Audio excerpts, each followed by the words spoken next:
గారు ఆడవాళ్ళు గొప్ప మగవాళ్ళు గొప్ప అని వచ్చిన పెట్టి ఒక్కళ్ళని అడిగేస్తున్నారు ఆవిడ.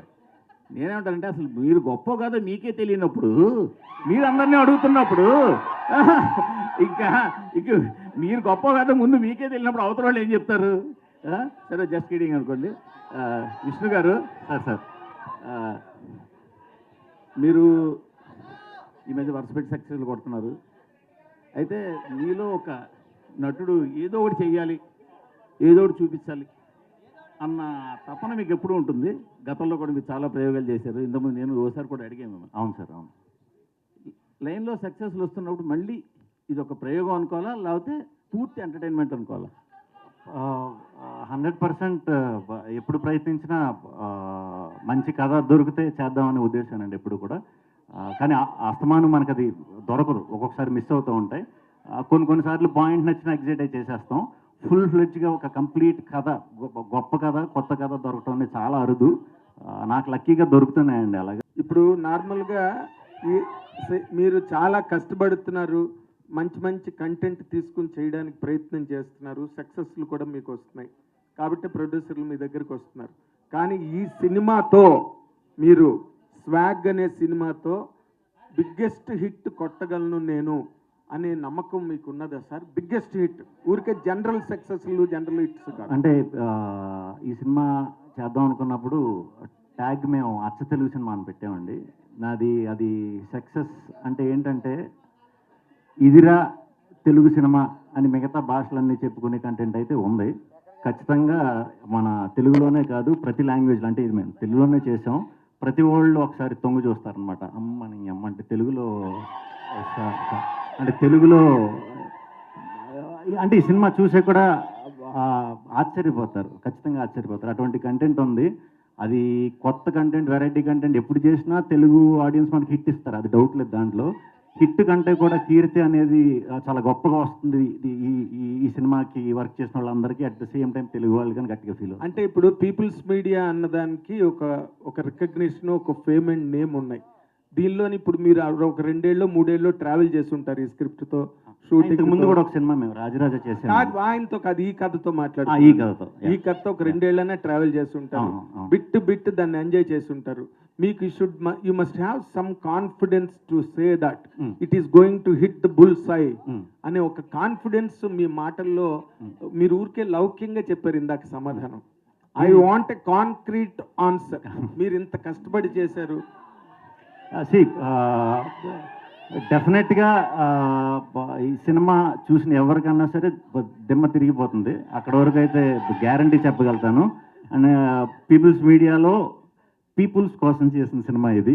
సో ఇది పీపుల్స్ కంటెంట్, ఇది మనందరి కంటెంటే. సో ఖచ్చితంగా ఇది అంటే మరీ మనం అలా చెప్పేసుకోకూడదేమో, కానీ ఇది మన తెలుగుని రిప్రజెంట్ చేస్తూ మాట్లాడుతున్నాను కాబట్టి మనం చెప్పుకోవచ్చు. మన దగ్గర కూడా ఇంత దమ్ముండే కథలు రాసి కథకులు ఉన్నారు అని ఒకసారి ప్రూవ్ చేసే సినిమా ఇది. దీన్ని హిట్ చేస్తారా లేకపోతే ప్రపంచం అందరికీ చూపిస్తారా అనేది మీ మీడియా చేతుల్లోనే పెట్టేస్తున్నాం. మీరు ఎంత సపోర్ట్ చేసి, కంటెంట్ నచ్చితే ఎంత సపోర్ట్ చేసి ఎక్కడి దాకా తీసుకెళ్తారో దానికి మేము రెడీగా ఉన్నాం. అంతే. విశ్వప్రసాద్ గారు, ఇప్పుడు ఈ సినిమా మీరు చాలా విచిత్రమైన కంటెంట్ లా కనిపిస్తున్నది టీజర్లో చూస్తే కనుక. అండ్ మీకు ఆల్రెడీ ప్రీవియస్ సక్సెస్ ఉన్న హీరో ఇక్కడ, డైరెక్టర్ కూడా ఇక్కడ ఉన్నారు. ఈ సినిమా సక్సెస్ మీద, ఈ సినిమా రేపు రాబోయే బాక్స్ ఆఫీస్ రిజల్ట్ మీద మీదైన ఒపీనియన్, మీదైన కాన్ఫిడెన్స్ ఏంటి సార్? అంటే బేసిక్గా సినిమాలు అన్నది ఓన్లీ బాక్స్ ఆఫీసే కదండి. ఇప్పుడు మీకు మంచి సినిమాలు చెప్పంటే స్వాతి ముత్యం అన్న అలా ఎలా చెప్పుకుంటారో, ఇది ఒక అలాంటి ల్యాండ్ మార్క్ క్రియేట్ చేసే సినిమాలో ఉంటుంది. ఇది స్వాతి ముత్యం పెద్ద కమర్షియల్ హిట్ కూడా కదా సార్? ఇది కూడా కమర్షియల్ హిట్ అవుతుందనే చెప్తున్నాను నేను. అదే బాక్స్ ఆఫీస్ హిట్ కాదు, నేను అలా చెప్తాను. నేను చెప్తున్నది బాక్స్ ఆఫీసే కాదు, ఇది ఒక అంటే కొన్ని తరాలు, అది తరాలన్నీ చాలా పెద్ద విషయం. అట్లీస్ట్ ఒక 5 to 10 years బ్యాక్ చూసుకొని మంచి సినిమాల లిస్ట్లో ఇది వస్తుందండి. శ్రీ విష్ణు ఇక్కడ సార్, మీ టీజర్ చూస్తే 4-5 హీరోయిన్లు ఉన్నారు. సో ఈవెంట్లో ఒక్క హీరోయిన్ కూడా తీసుకురాలేదు, మగవాళ్ళే గొప్ప అని నిరూపించుకోవడానికి. అది లేదండి, లేదు. అంటే యాక్చువల్లీ మనం వాళ్ళకి స్వతంత్రం ఎక్కువ ఇవ్వటం వల్ల హాలిడేకి అని చెప్పి ఈవెంట్ ఉంది అన్న షార్ట్ నోటీస్లో చెప్పామన్నమాట. వాళ్ళు పాపం ఫారెన్ ట్రిప్లో ఉన్నారు, అందరూ ఇప్పుడే అలర్ట్ అయ్యారు, వచ్చేస్తారు. మగ మహారాజులు ఆర్డర్ వేసాక రాకుండా ఉంటారా? వేసాము, వస్తారు నెక్స్ట్ నుంచి. విశ్వప్రసాద్ గారు, విశ్వనాథ్ సార్, మీ బ్యానర్లో వరుసగా డిజాస్టర్లు వస్తున్నాయి, అది ఒక డైజెస్ట్ చేసుకోలేని విషయం. సో సో ఈ సినిమా చూస్తే స్టార్ హీరోలను కాకుండా కంటెంట్ నమ్ముకొని చేసిన సినిమా అనిపిస్తుంది. మీరేమంటారు సార్? అంటే వరుస డిజాస్టర్ అన్నది మరి దాన్ని అంటే మీరు ఫైనాన్షియల్ డిజాస్టర్ అంటున్నారా, లేకుంటే Financial. రీసెంట్గా ఒకటి వచ్చింది అన్ఎక్స్పెక్టెడే, కానీ అంతకుముందు మనమే బాగానే రన్ అయిందండి. ఓకే. సో దానికి ముందు ఒకటి వడకపొట్టి రామస్వామి అని రన్ అయింది, అది బాగానే రన్ అయింది. సో అంటే ఈ సినిమా డెఫినెట్గా ఇందాకే చెప్పినాను నేను, it will be land mark movie అని. సో యా, రాజా సాబ్ త్వరలో ఏప్రిల్లో వస్తుంది. సో బాకీ ఇప్పటిదాకా వచ్చిన లాసెస్ అనేది కవర్ చేస్తుంది. సో అది వేరే విషయం. శ్రీ విష్ణు గారు యాక్చువల్లీ మేకప్కి సంబంధించి అయితే కంపల్సరీ మాట్లాడాలి. మీ మేకప్కి 4 hours పడుతుంది. ఆర్టిస్ట్ ఎవరో రసీద్ గారు అని చేశారని తెలిసింది. ఏంటి ఆ గెటప్ గురించి? అంటే గెటప్లు మీరు చూసిన భవభూతి గెటప్ ఒకటి, అయాది గెటప్, దానికి 4 hours పట్టిదండి. అది 4 hours కూర్చొని వేయించుకోవటం మార్నింగ్ బాగానే ఉండేది. తీసేటప్పుడు మాత్రం 2 hours పట్టేది. డైరెక్ట్ ఆల్కహాల్ వేసి చేపను రాయి తోమినట్టు తోమేసేవారు. నాది కొంచెం మరీ ఇలా చెప్పేయకూడదేమో, సెన్సిటివ్ స్కిన్. మేకప్ కూడా నాకు పెద్దగా ఎప్పుడు ఇదవ్వదు, దాని ఎఫెక్ట్ ఇంకా ప్రాబ్లం. అందుకే ఇవి కూడా పెట్టుకున్నా, అయ్యాక మీకు చూపిస్తా. ఎఫెక్ట్స్ ఉన్నాయి, బట్ అదంతా కూడా ఆ క్యారెక్టర్ చేసిన తర్వాత చూసుకున్న తర్వాత చాలా హ్యాపీ ఫీల్ అయ్యాను. అది చాలా చిన్న విషయం అయిపోయింది. ఆ గెటప్ కానీ సో అంటే మీకు మేకప్కి సంబంధించి లేడీస్కి ఎక్కువ వేస్తారు, ఒక 3-4 hours రెడీ అవుతారు ఇట్లా అన్నారు కదా, మీరు 4 hours అంటే పెయిన్ అనిపించిందా? పెయిన్ కంటే కూడా ఆడాళ్ళ విషయంలో గ్రేట్ అనిపించింది. అంటే ఇప్పటి వరకు యాంకర్ చాలా సార్లు అడిగింది ఎవరు గ్రేట్ అని చెప్పి, మేకప్ విషయంలో గ్రేట్ అన్నది ఇచ్చారా? డెఫినెట్గా గ్రేట్ అండి. మిగతా విషయాల్లో ఆడవాళ్ళు మిగతా విషయాలు కూడా గ్రేట్ కాదని అంటలేదు, మేకప్ విషయంలో మాత్రం చాలా గ్రేట్. అందుకే మేము మగాళ్ళు ఎవరు వేసుకోరు చూడండి, ఓపిక ఉండదు. ఆడవాళ్ళు మాత్రం ఎక్కడికైనా వెళ్దాం అంటే 3 గంటల ముందే కూర్చొని వేసుకుంటూ ఉంటారు. సో ఆ విధంగా ఓపిక ఎక్కువ. మీరు భూదేవులు కదా, మీకు ఓపిక ఎక్కువ. డైరెక్టర్ సో అంటే ఇప్పటి వరకు అంటే మాతృస్వామ్య వ్యవస్థ అనేది డామినేటింగ్గా తెలుగులో కావచ్చు, మన దేశంలో చాలా తక్కువ. బట్ మీరు ఎక్కడి నుంచి కథ తీసుకున్నారు? రియాలిటీనా లేకపోతే ఒక ఊహాజనితంగా రాసిన కథ? ఫిక్టిషియస్ అండి ఇది. మాతృస్వామ్యం అంటే ఇప్పుడు తెలుగుకి ఆర్ ఎవరికైతే తెలియదో, చాలా మందికి తెలియదు మీరు అన్నట్టు. మాతృస్వామ్యం అంటే ఉమెన్ డామినెంట్ అని కాదు. ఆబ్వియస్గా వాళ్ళకి సంబంధించిన వాళ్ళు కుటుంబాన్ని చూసుకోవాలి, ఇంటి పెద్దగా వాళ్ళు ఉన్నారు, ఆ కోవకు చెందింది తప్పితే డామినెన్స్ అనేది నెగిటివ్ వర్డ్. అలా ప్రయత్నిద్దాం అనే ఇది కాదు. కానీ ఇందాక నేను అన్నట్టు అధికారం ఎక్కితే ఆటోమేటిక్గా మదం ఎక్కుతుంది, doesn't matter what gender it is. So ఆ ఒక యాంగిల్ని, అంటే మగవాడికి ఆల్రెడీ మదం ఉంది, అది very clear, that is the current society. So ఇది ఉన్నప్పుడు దీని ఆపోజిట్ సొసైటీ ఒకటి ఉన్నది అనేది వెరీ క్లియర్గా నేను చదివిన విషయాలే. మాతృస్వామ్యం అనేది నాకు చిన్నప్పటి నుంచి తెలిసిన విషయమేం కాదు. ఇందాక సార్ అన్నట్టు అది it is still there in Kerala, it is still there in Assam. So ఒకప్పుడు యాక్చువల్లీ అలాగే ఉండేవి. ఇంకా సనాతన ధర్మంలో ఇంకా బ్యాక్కి వెళ్తే most of the things are మాతృస్వామ్యంకి సంబంధించిన విషయాలు అనేవి కూడా తెలుస్తూ ఉంటాయి. సో ఇంత కొంత తెలిసిన విషయాలు ఉన్నప్పుడు దాన్ని కథకి ఎలా పెట్టుకోవచ్చు అనేది. అంటే మీరు టీజర్ లో చెప్పినట్లు మగపిల్లల్ని చంపేసేంత వ్యవస్థ చూసారంటారా? అదే, ఇది ఫిక్టిషియస్ డెఫినెట్ గా. ఇప్పుడు మరి ఆడపిల్లల్ని చంపేస్తున్న వ్యవస్థ అనేది అది చూసాం కానీ ఇది చూడలేదు కదా, అందుకే అడుగుతున్నా. లేదు, అది సినిమాటిక్ డ్రామా కోసం చేసింది. బట్ ఇలాంటిది ఉన్నాయని నేను అనుకోను, ఉండకూడదని కోరుకుంటాను. శ్రీ విష్ణు గారు, అంటే మీరు ఇప్పుడు తీసుకున్న సబ్జెక్ట్, సక్సెస్ఫుల్ హీరోగా తీసుకున్న సబ్జెక్ట్ అయితే ఒక అంటే ధైర్యం అని చెప్పాలి. సో ఎందుకంటే జెండర్కి సంబంధించి చెప్తున్నారు. బేసికల్లీ స్టోరీ అంతా 2.5 గంటలు చెప్పి ఎండింగ్లో లేడీస్ గ్రేట్ అని వదిలేస్తారు. నిజంగా గ్రేట్ అని చెప్తారా లేకపోతే ఏంటి అసలు? లేదు, అంటే మాకు హ్యాపీనెస్ ఇవ్వడానికి వదిలేస్తారు అలా ఎండింగ్లో? లేదు, అలాంటి టాక్టిక్స్ ఏమి ఆడ గొప్ప మగ గొప్ప అది కాదండి. చాలా అందరూ ఈ ప్రజెంట్ డేస్లో అందరూ సాటిస్ఫై అయ్యే ఇదే ఉంటుంది అనమాట ఎండ్కి వచ్చేసరికి. అంటే స్టోరీ చెప్పినప్పుడు నరేట్ చేసినప్పుడు ఒప్పుకోవడానికి ఆ లైన్ కొంచెం టిపికల్ అనిపించిందా? ఎట్లా అనిపించింది మీకు అసలు? నాకు ఆశ్చర్యం వేసిందండి, చెప్తున్నాను కదా, కథ ఎంతసేపు అంటే దీన్ని అంటే ఇది సినిమా కింద చెయ్యొచ్చా అనే ఆలోచన ఎప్పుడైతే వచ్చిందో ఆయన హసిత్కి, ఆయన నిజంగా ఆశ్చర్యపడ్డా, అబ్బా అంటే ఇలా కూడా ఆలోచించవచ్చా అని నిజంగా థ్రిల్ అయ్యానండి. దానికి తోడు ఆ కథలో ఉండే లేయర్లు దాని తర్వాత ఒకటి వచ్చే విధానం, ఆ స్క్రీన్ ప్లే విధానం, అది కూడా నాకు చాలా బాగా నచ్చింది. డెఫినెట్గా నేను కథ అయిన రోజు నేను అనుకున్నా, నా అదృష్టం అనుకున్నానండి, అంతే. అయితే మీ డైలాగ్ డెలివరీ విషయానికి వస్తే కనుక లాస్ట్ మూవీలో కొంచెం ఫాస్ట్గా వచ్చేసి డైలాగ్స్ అన్నీ కూడా కొంతమందికి అర్థం కాలేదు, బీ క్లాస్ ఆడియన్స్కి అనేది కూడా వచ్చింది. అందుకనే కమర్షియల్గా కూడా కొంచెం ఓ మెట్టు దిగింది. స్టోరీ చాలా బాగుంది, సినిమా చాలా బాగుంది. బట్ దీన్ని ఎట్లా చూస్తారు? ఈ సినిమా విషయంలో పౌరాణిక పాత్ర టైప్లో కూడా వెళ్ళారు, మరి మీ డైలాగ్ డెలివరీ విషయంలో ఏం చేస్తారు? చూస్తారు. అరే కాసేపు ఆగండ్రా, క్వశ్చన్ అడుగుతున్నాను కదా, ఎందుకు? అశిత్ గారు, హాయ్ సార్. మీ ఫస్ట్ సినిమా చూస్తాం రాజరాజ చోళ, అచ్చ తెలుగు టైటిల్. అండ్ ఈ సినిమాకి అచ్చ తెలుగు సినిమా అని అంటున్నారు, కానీ స్వాగ్ అని ఎందుకు పెట్టవలసి వచ్చింది? తెలుగు టైటిల్. సో ఇది శ్వాగనిక వంశానికి స్వాగతం అనేది క్యాప్షన్, ఉపశీర్షిక. దాని షార్ట్ అంత పెద్దది టైటిల్ గా చెప్తే అసలు ఎవరు ఇంగ్లీష్ టైటిల్ అయిపోతుంది కదా. అది సడన్ గా అది కుదించి స్వాగ్ అని చెప్పదు. But swag is also word. ఇప్పుడు తిరుగుతున్న మీమ్ ఎలా అయితే ఒక వర్డ్ అయిపోయిందో, స్వాగ్ కూడా అలా ఒక వర్డ్ అయిపోయింది. సో అది యాప్ట్ ఉంటుంది అన్నట్టు. అండ్ ఈ కథ రాయడానికి మీకు ఇన్స్పిరేషన్ ఏంటి? కరెంట్ థింగ్స్ ఏవైతే ఇందాక మ్యామ్కి చెప్పానో అదే, కరెంట్ సొసైటీ. నార్మల్గా too many characters, multiple characters చేయడంలో ఇండియన్ సినిమాలో ఒకే ఒక్క యాక్టర్కి రికార్డు ఉంది, దట్ ఈస్ కమల్ హాసన్. అంటే ఆయనకి అంత పొటెన్షియల్ ఉంది, ఆ క్యారెక్టర్స్ అన్ని బాగా చేసాడని పేరు కూడా వచ్చింది ఆయనకి. ఇప్పుడు మీరు you are also playing multiple characters in this film. What are your guts in doing that అండి? అంటే you wanted to do that, you loved it, or story demanded it? అంటే నాకు ఈ కథని వరకు ఎప్పుడు ఆ థాట్ లేదు నిజంగా. హసిత్ మరి నన్ను ఎందుకు చూస్ చేసుకున్నాడు, హసిత్నే అడగాలి. Tell me Hasith, you can answer this. అంటే నాకు ఫ్రాంక్లీ స్కోప్ ఉండుంటే ఈ స్టోరీ నేను కమల్ హాసన్ గారితోనే చేసేవాడిని. బట్ కానీ నాకు ఎదురుగా కనపడినప్పుడు శ్రీ విష్ణు గారికి మించిన తెలుగులో కమల్ హాసన్ గారు నాకు కనపడలేదు. He's the biggest actor I have seen. Telugu Kamal Haasan అనొచ్చండి. As an actor I think ఇంకా నేను చెప్తే బాగోదు, అది ఇందాక ఆయన అన్నారు కదా దిమ్మ తిరిగిపోతుందని. ఐ థింక్ అది ఉంటుంది సినిమాలో. అంటే కాదు, విశ్వప్రసాద్ గారిని మీరు కమల్ హాసన్ కావాలని అడిగారా? ఆయన ఇవ్వలేదా?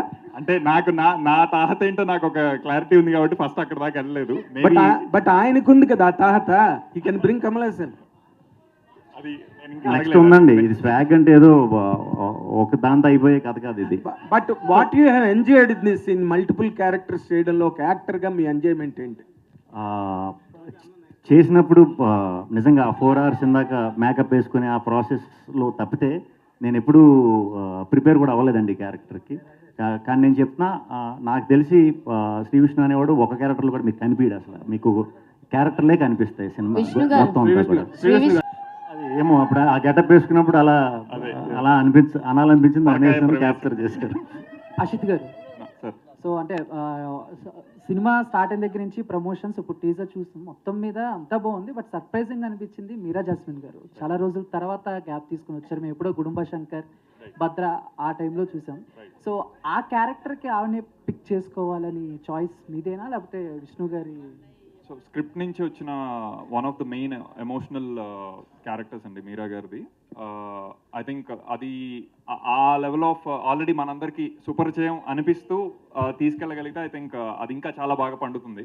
సో మీరా గారు వచ్చిన కంబ్యాక్ లాగా కూడా ఉంటుంది అన్నట్టు we approach and she love the script. అట్లా ఇంకా అంటే ఫస్ట్ నుంచి కూడా ఆవిడ అన్ని క్యారెక్టర్స్ చాలా సాఫ్ట్గా ఉంటాయండి, దీంట్లో కూడా మాకు అలాగే కనిపిస్తున్నారు. బట్ మీరేమన్నా ట్విస్ట్ ఇచ్చారా ఆవిడ క్యారెక్టర్? మీరా గారి క్యారెక్టర్, మీరా గారి క్యారెక్టర్ ట్విస్ట్ అంటే probably in the movie we can understand. Okay, Sree Vishnu గారు. హాయ్, మూవీ ఫస్ట్ అనౌన్స్ చేసినప్పుడు ఇది రాజరాజ చోరా ప్రీక్వెల్ అని, ఈ మూవీకి రాజరాజ చోరాకి ఏదో లింక్ ఉందని న్యూస్లో వచ్చింది. దాని తర్వాత ఏదైతే అప్డేట్స్ ప్రమోషనల్ మెటీరియల్ ఉందో రాజరాజ చోరా ప్రస్తావం రాలేదు స్వాగ్లో. సో రాజరాజ చోరాకి స్వాగ్కి ఏదైనా కనెక్షన్ ఉందా? What is the connection? I think entire team is connected with Rajaraj Chora. మా టెక్నీషియన్స్ విశ్వ గారు, విష్ణు గారు, మేము ఆ రకంగా ప్రీక్వెల్ అనుకోవచ్చు దీన్ని, అంతే. Not on the content wise. And Hasith గారు ఇప్పుడే మీరు చెప్పారు, అది ఈ మూవీ నుంచి శ్రీ విష్ణు గారికి ఈ బిరుది కింగ్ ఆఫ్ కంటెంట్ బిరుదు అని పడుతుందని. కానీ కంటెంట్ అయితే reel is a content, social media post is a content, movie is a content, video is a content. అది మీకు అనిపించలేదా కొంచెం జెనరిక్ టర్మ్ అని, instead of that king of script selection or king of good cinema అలా పెట్టొచ్చని? Okay, అంటే cinema బాగా ఆడాలి అన్నప్పుడు ప్రతి రివ్యూలో ఫస్ట్ వచ్చేది కంటెంట్ ఈజ్ ద కింగ్, అది పట్టుకొని ఎవరు ముందుకెళ్ళినా బాగుంటుంది అని. అలాంటి కంటెంట్ ఈజ్ ద కింగ్ అనే దానికి మేము కింగ్ ఆఫ్ కంటెంట్ అని అనుకుంటున్నాం. అంటే ఇంకా ఈయన ఎలాంటి సెలెక్ట్ చేసుకుంటారో మీరు అర్థం చేసుకోవచ్చు. ఆ రీజన్తో we thought it is apt. Sree Vishnu గారు సో ఇందాక ఆల్రెడీ క్యారెక్టర్స్ గురించి మేకప్ గురించి అన్నీ చెప్పారు.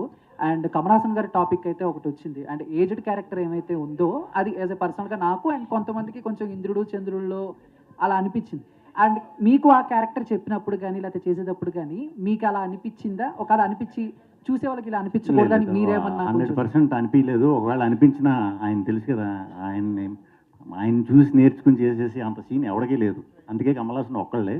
మేబీ ఆ పొట్ట ఇదంతా పెట్టడం వల్ల కొంచెం ఆ షేడ్ అలా కనిపించినట్టుంది.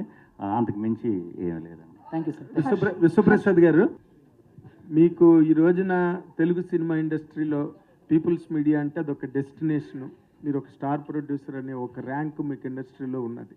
ఈ రోజున మీరు ఈ సినిమా చేస్తున్నారు అంటే ఒక రేంజ్ ఆఫ్ ఫిల్మ్ ఇది, according to the budget market ఈ హోల్డ్స్ ఇన్ జనరల్గా. మీరు ఈ కథని ఎంచుకున్నప్పుడు ఈ బడ్జెట్స్, శ్రీ విష్ణు మార్కెట్ ఇవన్నీ మ్యాచ్ చేసుకునే చేశారా, లేక కేవలం స్క్రిప్ట్ని ఎంకరేజ్ చేద్దాం, డైరెక్టర్ థాట్ని ఎంకరేజ్ చేద్దాం అని చేశారా సార్? అంటే ఇప్పుడు మీరు ఇది మేకింగ్ చూసే, ఎండ్ కంటెంట్ చూస్తే మేము స్పెండ్ చేసిన దానికన్నా చాలా గ్రాండియర్గా కనిపిస్తుంది. ఓకే. సో ఏదైనా కూడా ఒక అటెంప్ట్ చేసినప్పుడు స్కేల్ పెంచడానికే we have to do as a makers. So ఆ పర్స్పెక్టివ్లోనే దీన్ని ప్లాన్ చేస్తాం. ఓకే, అంటే ఈ బడ్జెట్స్ అన్నవి మీరు కేర్ చేయలేదు, ఇక్కడ ఎంత అవసరం అయితే అంత పెట్టారు.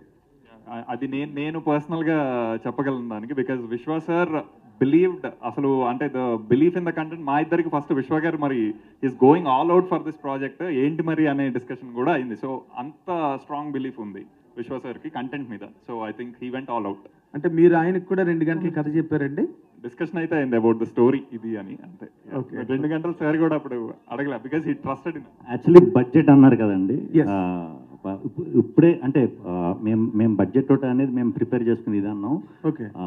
ఎక్కడైనా కంటెంట్కి ఇవ్వాల్సిన సపోర్ట్ ఇవ్వలేదంటే యాజ్ ఎ డైరెక్టర్ కింద, యాక్టర్ కింద మాకంటే కూడా ఎక్కువ కన్సర్న్గా ఫీల్ అయ్యేది విశ్వప్రసాద్ గారండి. అలాంటి ప్రొడ్యూసర్ నేను ఇప్పుడు దాకా వర్క్ చేసిన వాళ్ళు ఎవరిని చూడలేదు. సో అందుకే ఈ సినిమాకి మరి రాత్రింబాళ్ళు కష్టపడి నిజంగా పనిచేసాం. ఎందుకంటే ఇలాంటి కంటెంట్ నమ్మినప్పుడు మనం ఎంత కష్టపడి పేరు తీసుకురావాలి ఏంటి అనేది పర్సనల్గా కూడా మేము ఫీల్ అయ్యి చేసామండి. అంటే ఇన్ జనరల్గా ఇప్పుడు మీరు ఒక రేంజ్ హీరోగా ఇప్పుడు ఇండస్ట్రీలో ఉన్నారు సార్. విశ్వప్రసాద్ గారు లాంటి స్ట్రాంగెస్ట్ ప్రొడ్యూసర్ మీకు దొరికి ఎలా కావాలంటే అలా చేయడానికి అవకాశం వచ్చినప్పుడు మీరు కష్టపడి పనిచేస్తున్నానని చెప్పారు, చేశారని. ఈ సినిమాతో నేను మళ్ళీ ఇందాకల దానికి కన్కరెంట్గా అడుగుతున్నా, ఈ సినిమాతో మీకు మీ బడ్జెట్లు పెరిగి, మీ రేంజ్ పెరిగి, మీ రెమ్యునరేషన్స్ పెరిగి, మీకు ఒక స్టార్డమ్లోకి వెళ్ళే అవకాశాన్ని ఈ కథ, ఈ కంటెంట్ క్రియేట్ చేస్తోందా? అంటే నాకు నచ్చిన కథలు చేసుకునే అవకాశం ఇచ్చేంత అయితే చాలండి. నేను ఎప్పుడు బడ్జెట్ క్రియేట్ చేయాలి, లేకపోతే రేంజ్, లేకపోతే అది నిజంగా నేను ఆలోచించాను. మీకు తెలుసు పర్సనల్గా నేను ఆ టైప్ కాదు. నేను అనుకున్న కథకి ఎలాంటి కథ, ఇప్పుడు ఈ కథ చూసి నాకు ఇంకొక ఏమో ఎలాంటి, నాకు ఈ సినిమా తర్వాత ఏం కథలు చేయాలి నిజంగా నాకు అర్థం కావట్లేదు. అంటే నాకు అంత పెద్ద కథ అంటే అంత వైడ్ రేంజ్ ఉన్న కథని చూసిన తర్వాత నాకు తెలియట్లా ఏది పిక్ చేసుకోవాలో కూడా. ఇప్పుడు దాకా ఎప్పుడు రాలేదు ఇలాంటి కథ. పోనీ రిఫరెన్స్ కింద పెట్టుకుని చేద్దామంటే బ్యాలెన్స్ చేయగలిగారా మరి అంత స్క్రిప్ట్ని, ఇన్ని క్యారెక్టర్ని? నేను 100% చేశానని అనుకుంటున్నా. మరి ఇంక ప్రేక్షకులు మీరందరూ చూసి చెప్పాలి. హర్షిత్ గారు, హాయ్. చేసేటప్పుడు మీకు బ్యాలెన్స్ చేస్తున్నారు, అన్నిటికీ ఒకే ఎఫర్ట్ పెడుతున్నారు? అంటే ప్రొడక్షన్గా ప్రొడ్యూసర్ అంటే యాజ్ అ ప్రొడక్షన్ అంటే ఏ సినిమాకి ఏ ఫెసిలిటీస్ ప్రొవైడ్ చేయాలన్న దాని మీద వెళ్తుందండి. అంటే హీరో సైజు అలా ఆలోచన ఉండదు, ఒక కంటెంట్కి ఏం చేయాలన్నది. సో ఇందాక నాగేంద్ర గారు అన్నట్టు బిజినెస్ ప్లాన్ ఉంటుందా అంటే డెఫినెట్గా ఉంటుంది. స్కేల్ అనేది పెంచాలా అంటే పెంచాలా. సో ఈ సినిమాలో ఏదైతే స్పెండ్ చేసినా అది మీరు స్క్రీన్ మీద చూస్తారు, స్క్రీన్ మీద దానికన్నా ఇంకా గ్రాండియర్గా ఉంటుంది. సో అంటే యాజ్ అ బిజినెస్ అది చూడొచ్చు. అయితే రిలీజ్ డేట్ గురించి ఎప్పుడు అక్టోబర్లో ఉంటుందన్న టాక్ కూడా ఉంది. అంటే అంటే 2-3 months ముందే రిలీజ్ డేట్ కూడా అనౌన్స్ చేస్తారు కదా. లేదండి, ఇది అంటే బేసిక్గా మనం అక్టోబర్ ఇస్ అంటే మనకి చాలా అవైలబుల్ డేట్స్ ఉన్న మంత్. సో సీరియస్గానే కన్సిడర్ చేస్తున్నాము. బట్ అంటే మనం ఒకసారి డిస్ట్రిబ్యూషన్ టీమ్స్ వాళ్ళంతా మాట్లాడి అనౌన్స్ చేయాలా, ఇట్స్ ఎ పాసిబిలిటీ. విష్ణు గారు, మీరు గత సినిమాలు చూస్తుంటే అన్ని డిఫరెంట్ క్యారెక్టర్స్ వస్తున్నాయి, డిఫరెంట్ కంటెంట్ వస్తుంది. ఈ కంటెంట్ మీరు చూస్ చేసుకుంటున్నారా లేకపోతే కంటెంటే మిమ్మల్ని చూస్ చేసుకుంటుందా? ఇప్పుడు అంటే ప్రొడ్యూసర్ గారు కూడా చెప్పినట్టు కమల్ హాసన్ చేయవలసిన క్యారెక్టర్ అంటే ఇనీషియల్గా కంటెంట్ పట్టుకోవడానికి చాలా ట్రై చేశానండి. తర్వాత స్లోగా కొంచెం డిఫరెంట్ ఉన్న వెరైటీ ఉన్న మ్యాక్సిమం నాకు వస్తున్నాయి. ఇప్పుడు ఇదివరకు నేను వెతుక్కునేవాడిని, ఇప్పుడు వస్తున్నాయి. సో అది హసీద్ గారు ఇక్కడ మ్యూజిక్ గురించి చెప్పలేదు. దీనికి మ్యూజిక్ ఎవరు ఏంటి? దీనికి technicians wise Vivek Sagar is the music director, songs and background score మొత్తం. ఐ థింక్ అతను ఎంత క్రేజీగా వెళ్ళగలడనేది తెలుసు. ఇది equally crazy script. So I think ఆ రెండు కలిస్తే I think he is giving a terrific ఇది బీజిఎం దీంతోనే కొంత అర్థమై ఉంటుంది. And he's doing great job about the movie. And Vedaraman DOP, so ఆయన నాతో రాజరాజ్ చోరాకి వర్క్ చేశారు. I think he has very big span of visualising. So అది ఈ కథ ఇచ్చింది అతను, దానికి 4 times ఇది ఇచ్చి ఉన్నారు. సో సేమ్ కంగ్రాచులేషన్ చెప్తారా? Very big hugs and congratulations. చూసారా? నేను వెళ్ళాలండి, ఇది టీజర్ హడావిడిలోనే కుదరలా, రాత్రికి వెళ్తున్నాను. విష్ణు చెప్పండి. ఈ మధ్యకాలంలో అమలాపురం బ్యాక్గ్రౌండ్లో తీసిన ప్రతి సినిమా సూపర్ హిట్ అవుతుంది. హాయ్ కానీ, కమిటీ కుర్రోళ్ళు కానీ. అవును, స్వాగ్ తర్వాత అలాంటి స్టోరీ ఏదైనా వస్తే అమలాపురం బ్యాక్గ్రౌండ్లో ఏమైనా సినిమా చేస్తారా? డెఫినెట్గా అండి. అమలాపురం బ్యాక్గ్రౌండ్లో చేయాలంటే నాకు తెలిసి మనం దాంట్లో కొట్టిన పిండి. అన్డౌటెడ్లీ అవకాశం వచ్చిందంటే, కథ దొరికిందంటే మాత్రం స్లాంగ్తో ఎరగదీస్తా. ఓకే. హసీద్ గారు, కోర్స్ మీ స్క్రిప్ట్ ఏదనుకోండి, కంటెంట్ అంటే ఆ మేల్ డామినేషన్ ఉన్న డైలాగులు ఉన్నాయి. రేపు సినిమా రిలీజ్ అయిన తర్వాత ఇప్పుడు మహిళా సంఘాలు మామూలుగా లేవు. ఎక్కడైనా ఇంత మాట వచ్చినా ఓమని లేస్తున్నారు. మహిళా సంఘాలు ఉద్యమించే ప్రమాదం ఏం లేదు. మహిళా సంఘాలు అందరూ కలిసి మెచ్చుకునే ఏకైక మహారాజ్ ఈ సినిమా తర్వాత.